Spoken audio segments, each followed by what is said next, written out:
Et oui, sans surprise, la BCE remonte encore ses taux d'intérêt et l'heure de la pause n'a, semble-t-il, pas encore sonné. Bonjour John.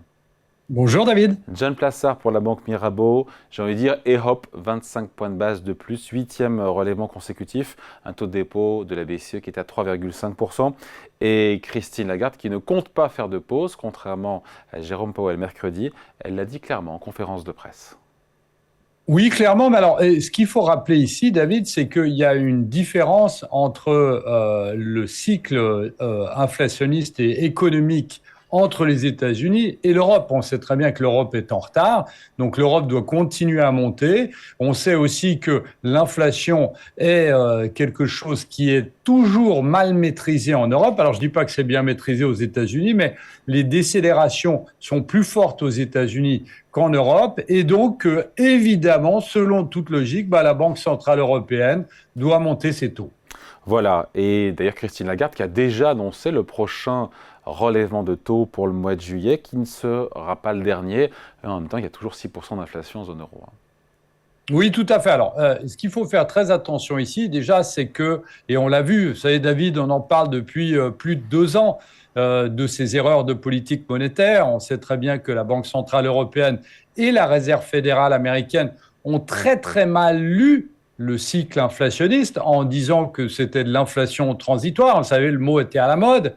Et donc aujourd'hui, tout d'un coup, on a l'impression que la Banque centrale européenne est absolument certaine de sa trajectoire monétaire. Alors, ce qu'il faut faire très attention ici, c'est que, eh bien, on a l'impression qu'à chaque fois, la Banque centrale européenne, suit ce que le consensus lui dit. Le consensus lui disait qu'il fallait monter les taux cette fois-ci, donc elle a totalement été dans les clous.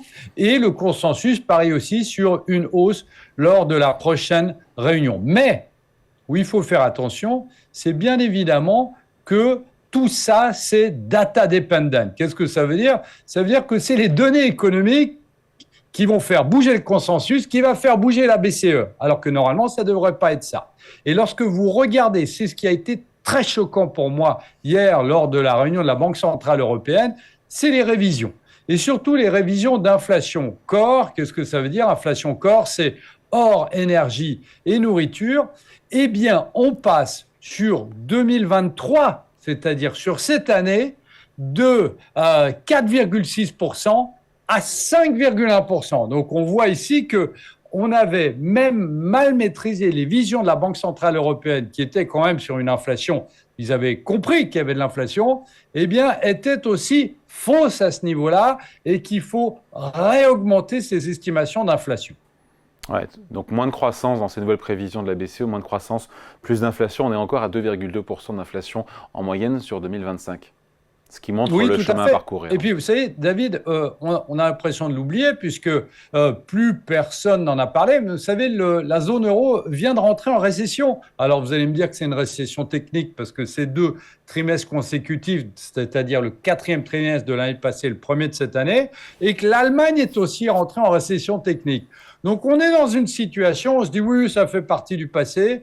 Il y a une décélération économique qui arrive, mais ce n'est pas très grave. Et là, on a un problème qui est un problème de savoir quels sont les impacts, et c'est évident, quels sont les impacts de la hausse des taux sur l'inflation, évidemment, mais aussi sur la croissance économique. Et là, on a l'impression qu'on est en train, qu'on le veuille ou non, parce que l'histoire nous l'apprend aussi, que la Banque centrale européenne est en train de naviguer à vue, en train de s'accommoder de ce que lui dit le marché et le consensus, et non ce que lui disent véritablement les tendances inflationnistes.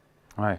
Avec une BCE, il faut le dire, c'est passé un peu sous le radar, mais qui a également annoncé la poursuite de la réduction de la taille de son bilan, arrêt définitif des réinvestissements dans le cadre de son principal programme de rachat d'actifs, et puis remboursement des 500 milliards d'euros de TLTRO, les fameux prêts géants pas chers aux banques, qui est prévu pour la fin du mois.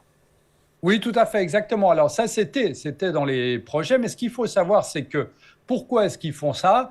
C'est pas parce qu'ils pensent que la situation s'est améliorée, c'est parce que, et ça c'est dans les mots de Christine Lagarde, pas lors de cette réunion, mais lors d'une précédente réunion, de dire il faut qu'on prépare la prochaine crise. Vous vous souvenez de ça, David? On en parlait l'année passée. Avoir des munitions. C'est-à-dire que oui, c'est-à-dire que la prochaine crise, c'est la récession. Et donc, il faut qu'on ait des munitions. Les munitions, vous savez, il n'y en a pas énormément dans cette fameuse boîte à outils. Il y a les taux d'intérêt, bien évidemment, mais il y a aussi ces programmes qui étaient destinés à sortir la zone euro de la crise du Covid. Et donc, on va essayer de baisser, comme aux États-Unis, le bilan de la Fed ou le bilan de la BCE le plus rapidement possible pour pouvoir le regonfler lors de la prochaine crise, c'est-à-dire, comme vous l'avez dit, lors de la prochaine récession qui aura lieu, selon toute logique, début d'année prochaine, si on continue dans ce momentum de décélération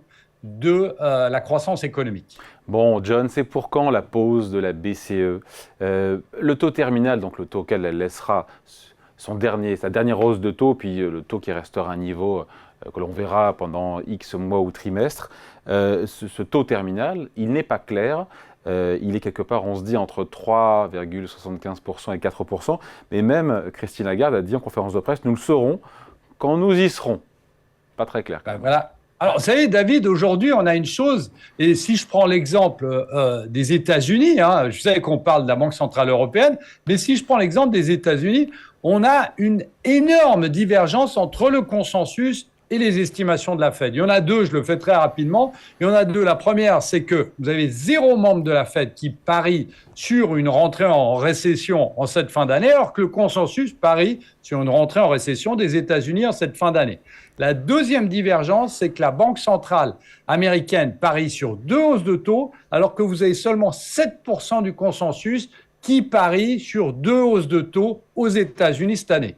Donc, qu'est-ce que ça veut dire? Ça veut dire que si vous avez le consensus qui doit remonter ses estimations vers la Fed, eh bien, ça a un impact négatif sur les marchés. Et si vous avez la Fed qui doit baisser ses estimations, c'est une erreur de politique monétaire. Donc, on est dans une situation où plus ou moins, on a la même chose en Europe au-delà de juillet. Tout le monde s'accorde sur une hausse de taux de 25 points de base en juillet. Mais on est dans une situation où aujourd'hui, il y a une divergence entre le consensus et la BCE sur la suite à avoir sur cette fin d'année.